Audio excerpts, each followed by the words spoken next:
আজ আমি বানাবো মেথি চিকেন। বন্ধুরা দেখতে থাকো আমি কি করে মেথি চিকেনটা বানাই। খুব ভালো করে রেসিপিটা লক্ষ্য করবে আর মশলাটা কিভাবে কষাবো সেই প্রসেসটা খুব ভালো করে লক্ষ্য করতে থাকো। প্রথমেই সর্ষের তেলের ওপর আলুগুলো দিয়ে দিয়েছি, তো আলুগুলো খুব লাল লাল করে ভেজে নেব। রান্নাটা কিন্তু সর্ষের তেলেই করতে হবে।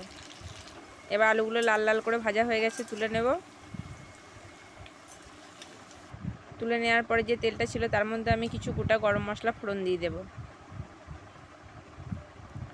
ফোড়নটা যখন হয়ে আসবে তখন আমি কুচিয়ে রাখা পেঁয়াজগুলো সব দিয়ে দেবো। এখানে যে মাংসের জন্য যতটা পরিমাণে পেঁয়াজ লাগবে ততটাই কিন্তু কুচিয়ে রেখেছিলাম, সেটা আমি পুরোটাই দিয়ে দিলাম। তারপরে আমি দিয়ে দেবো ওর ওপরে কিছু পরিমাণে লবণ। লবণটা দিলে কি হবে, মানে পেঁয়াজটা একটু তাড়াতাড়ি ভাজা হয়ে আসবে। তারপরে দিয়ে দিলাম, পেঁয়াজটা যখন ভাজা হয়ে এলো তখন আমি দিয়ে দিলাম একটা বড় সাইজের টমেটো কেটে রেখেছিলাম, সেটা আমি দিয়ে দিলাম। এবার পেঁয়াজ আর টমেটোটা পুরোপুরি ভাজা হয়ে গেছে। এর উপরে দিয়ে দেবো আদা রসুন বাটা। আদা রসুন বাটাটা ভালো করে কষিয়ে নেব। একটা সুন্দর গন্ধ বেরোতে শুরু করে দিয়েছে এখন থেকেই। এবার আমি প্রয়োজন মতো যে হলুদটা নেবো, সেই হলুদটা আমি জলে আগে থেকে ভিজিয়ে রেখেছিলাম, সেটা আমি মশলার উপরে দিয়ে দিলাম। এবার হলুদটা ভিজিয়ে রেখেছিলাম, তার একটা কারণ আছে, কারণ মশলার মধ্যে খুব ভালোভাবে মিশে যাবে আর রঙটাও খুব ভালো আসবে, ওই জন্য হলুদটা আমি আগে থেকে ভিজিয়ে রেখেছিলাম। এর উপরে দিয়ে দেবো লাল লঙ্কার গুঁড়ি, আর যতটা পরিমাণে ঝাল খাবেন ততটাই দেবেন প্রয়োজন অনুযায়ী। তারপরে দিয়ে দেবো জিরে গুঁড়ো আর ধনে গুঁড়ো, এটাও আমি জলে ভিজিয়ে রেখেছিলাম, সেটা আমি মশলার উপরে দিয়ে দিলাম। মশলাটা খুব ভালো করে কষিয়ে নেব। আর এখানে কিন্তু গ্যাসের স্টিমটা সবসময় মিডিয়াম থেকে লো রাখতে হবে। এর উপরে আমি দিয়ে দেবো আর একটু স্বাদ মতো লবণ আর 1 চামচ মতো চিনি। একদম স্টিমটা লো ফ্লেমে রেখে আমি মশলাটা কষাতে থাকছি।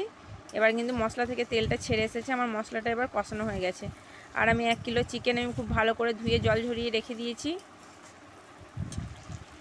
এবার চিকেনটা আমি মশলার উপরে পুরোপুরি দিয়ে দেবো। চিকেনটা দিয়ে আমি কষাতে থাকবো মোটামুটি 10 মিনিট মতো, একদম মিডিয়াম আছে। এখানে কিন্তু স্টিমটা হাই রাখলে হবে না, তাহলে কিন্তু চিকেনটা তলায় ধরে যাবে। চিকেনটা 10 মিনিট কষানোর পরে যে আলুটা আমি ভেজে রেখেছিলাম এর মধ্যে দিয়ে দিলাম। আবার বলি, আমার চ্যানেলের রান্না যদি ভালো লাগে, ব্লগ ভিডিও ভালো লাগে, চ্যানেলটা সাবস্ক্রাইব করে নেবে। যারা ফেসবুক থেকে দেখছে তারা আমার চ্যানেলটা ফলো করে নিও, তাহলে পরবর্তী ভালো ভালো রান্নার ভিডিও পেয়ে যাবে। এবার আমি 10 মিনিট কষানোর পরে চিকেনটা ঢাকা দিয়ে রেখে দেবো কিছুক্ষণের জন্য। কিছুক্ষণ ঢাকা দিয়ে রাখার পর দেখাই কতটা জল বেরিয়ে এসেছে। এর উপরে আমি দিয়ে দেবো কিছু পরিমাণে মেথি পাতা।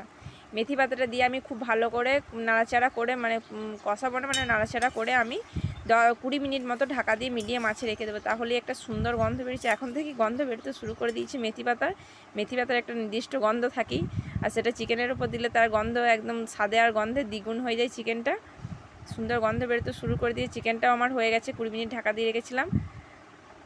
আজকে করলাম মেথি চিকেন। তো আজকের ভিডিওটা এখানেই শেষ করছি, দেখা হবে আবার আগামী ভিডিওতে। আর পরবর্তী ভিডিও পাওয়ার জন্য আমার চ্যানেলটা অবশ্যই সাবস্ক্রাইব করে রেখো বন্ধুরা।